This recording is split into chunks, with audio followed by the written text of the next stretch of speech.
What's going on, my pretty pandas? It's your huggable hipster here, and welcome back to Psychologically Gaming with our very special guest, Wellington, the Duke of Boneshire. How are you? You don't have words?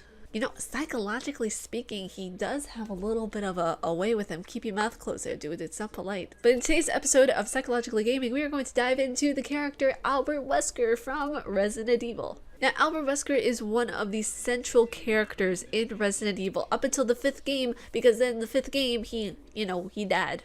He did. The first game, he was introduced as a character who was the main captain for STARS. He has been one of the primary antagonists throughout the entire series. Up until the 5th game, he was always this character that would remain like a thorn on my backside, kind of like old Wellington over here. Dude, you need to beef up a little bit. Feel a little bony. Now, the first complex that I believe Albert Wesker has is a Napoleon complex. While he's not short in stature, he has a lot of the things that make up what a Napoleon complex is. Aggressive, domineering behavior, and carries out this overpowering sense of narcissism to the point of where he devalues everyone else's opinion and his is the only one that matters. The next disorder I believe him to have is anabolic steroid addiction and abuse. This is key.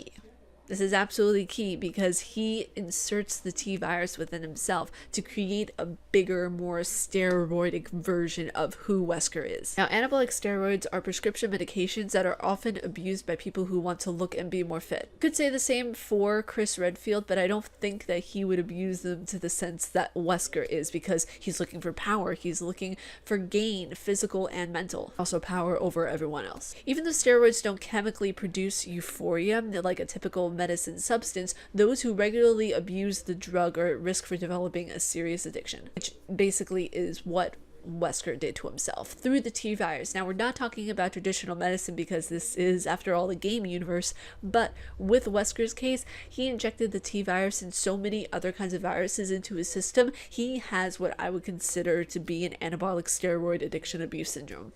Now, there are different kinds of psychological complexes that could come to mind when thinking about Albert Wesker, but for me, I think of God complex as one of the main ones. Now, God complex is a widespread illusion of an unlimited personal sense of potential and power, which when misguided can cause serious friction and trouble between them and society. Which, I mean, Wesker has plenty of issues with him in society, so it kind of fits. Ungrounded conviction of one's own unlimited power, thinking that he can be and do anything without restriction, without getting into trouble. His persistence of dominating those around him that he feel to be weak or unable to protect themselves. I would also give him a Cassandra complex, which is the ability to think that you know your destiny before it's actually obtained, but then that would be going a little bit too far, a little bit too psychedelic, if you will. I wouldn't really go too psychedelic with him because then it would get into something a little more complex, and I don't want to even dive in. Wait, what? What? You can't let me hear smalls. You're already dead,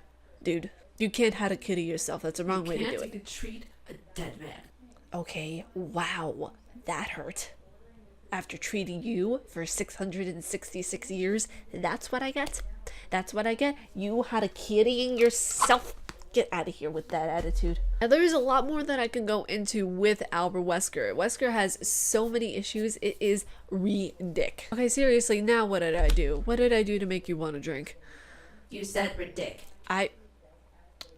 Ridic is a word. It's short for ridiculous.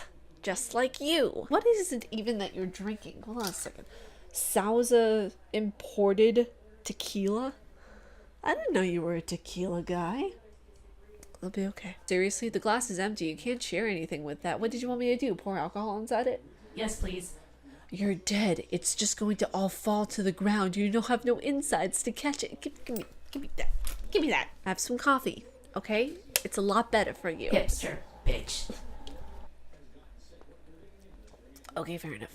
But I hope you guys enjoyed this episode of Psychologically Gaming, and to top it all off, we have a question from one of our viewers, Peter Turner. Thank you so much for sending in your psychological question to today's episode. Now, if you guys want, you guys can send in your questions to anything psychology related to these episodes, Psychologically Gaming, in the comments below, or via Twitter at Ariel_Dannon, which will be in a link in the description below. And our question is, does he Albert Wesker, have delusions of grandeur? Does fear make him this way? That's a really good question, actually, Peter. Thank you for sending that in. I would think he does have delusions of grandeur because while he's still in this mental state of, I want to be bigger, I want to be better, I want to be more powerful than anyone else, he still has these kinds of fears that make him human, and he doesn't want to be human at all. He wants to be bigger than something human. So yeah, he does have delusions of grandeur. He does have so many delusions that make him narcissistically incapable of understanding how